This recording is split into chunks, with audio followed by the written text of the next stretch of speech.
Assassin's Creed Valhalla does have a season pass that you are available to purchase and experience as they release the various expansions over time. If you're familiar with season passes, as most of us are, then you kind of understood that already. But today I want to talk about one of the expansions that we are going to see, that being the Siege of Paris. I am also going to do a video covering the Wrath of the Druids and some of the things that I want to see, as well as what I think we will see in that DLC. But today we're going to talk about the Siege of Paris, because this is the one that I am very much most looking forward to. So without further ado, before we start the video, remember, if you enjoy It's That Time of Year, Merry Thickmas, ladies and gentlemen, be sure to leave a nice, thick, and juicy like, of course. As always, don't forget the Santa hat. And if you enjoy content like this, as well as my coverage of other games like Cyberpunk 2077, which is finally coming out after eons in development hell, along with Battlefield, which is of course one of my favorite FPS franchises of all time, or you just enjoy this kind of awesome content or whatever you might enjoy, make sure that you hit that big red sexy subscribe button right underneath the video. I also got to shout out my channel members. You guys help make these videos possible. Appreciate that. If you want to join, you want to become one of these epic people, make sure that you check out the link in the description down below.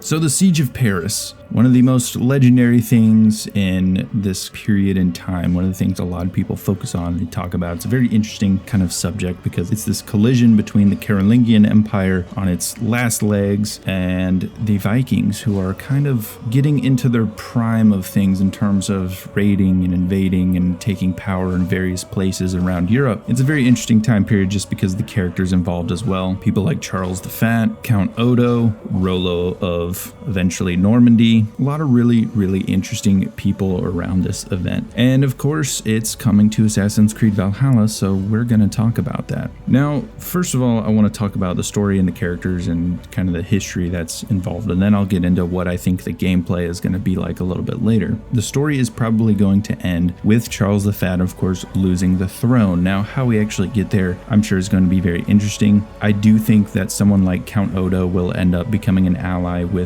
Eivor as they take out the city from the inside out, as they describe in the story trailer. So I think someone like Count Odo, along with, I'm sure, some other key people within the city of Paris at this particular time, at the time of the siege, is going to be a factor in how Charles the Fat is gotten rid of, and how Count Odo, of course, becomes the king that follows him up and is the first non-legitimate, I guess you could say, like he didn't inherit the kingdom from somebody, kind of took it in a way, but not without good reason. You see, one of the things that you look at in history is the way Charles the Fat wanted to get the Vikings off of his back was he was going to give them 700 livres of silver and then send them down to Burgundy to raid and take over, and he wouldn't interfere because Burgundy was in rebellion against him at that time, and Count Odo was very much against this. I'm sure morally anyone who looks at this can be like, yep, that guy seems like an evil person. I'm probably not going to be a big fan of his. He just sounds like a member of the Order of the Ancients, but you can definitely see why someone like Count Odo would be able to come in and replace him. Odo, of course, is famous for only having a few hundred soldiers up against what some people estimate up to tens of thousands of Viking raiders at his door.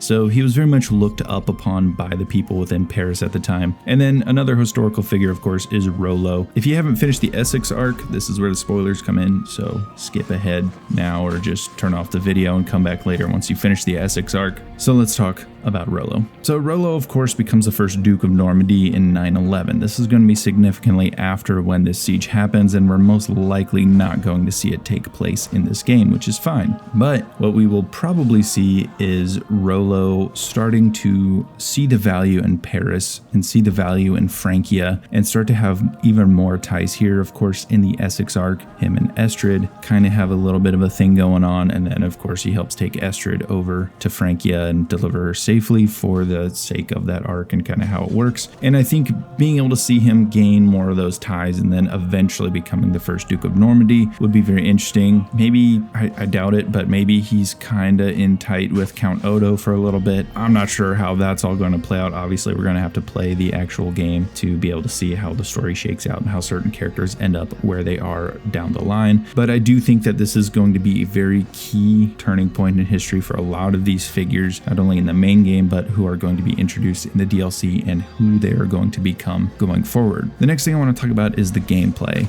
how is the gameplay in this going to take place? Like, is it going to be different? Is it going to be more of the open world exploration, or is it going to be more of city gameplay? And I think it's pretty obvious to say that it's mostly going to be city gameplay. It's the siege of Paris. Paris is a city. There's not exactly a lot of green rolling fields in the middle of Paris, and that's not a bad thing. I really love the city gameplay in Valhalla. Even though the parkour isn't what it used to be in the series, it's still very enjoyable to move around these cities and utilize things like social stealth. It's very fun to do that. There's a lot of different tools that you can use to create different distractions, or to be able to blend in, or even use the little bags of sand as like smoke bombs. There's tons of different things that you can utilize, and I'm very excited to see if and how they expand on the stealth within Valhalla as we get to the Siege of Paris. Maybe the hidden ones in that area, if we do come across them, have various new methods that they can teach us that are unique to the Parisian Brotherhood. I don't know. I think that would be another interesting thing to see. Maybe they're the ones that help us get inside the city and help take it down from the inside out, as of course they described in the trailer. And then of course, speaking of taking down from the inside out, I'm sure there are going to be members of the Order of the Ancients that we have to go in and take out that have, as they say in the game, infected Paris, and that will help with lifting the siege and getting rid of someone like Charles the Fat. And then of course, as you do that, you're going to build alliances with those people within the city. And like I described already in history, the people of Paris were behind someone like Count Odo. That's why he becomes king next. I think that's how things could end up shaking out,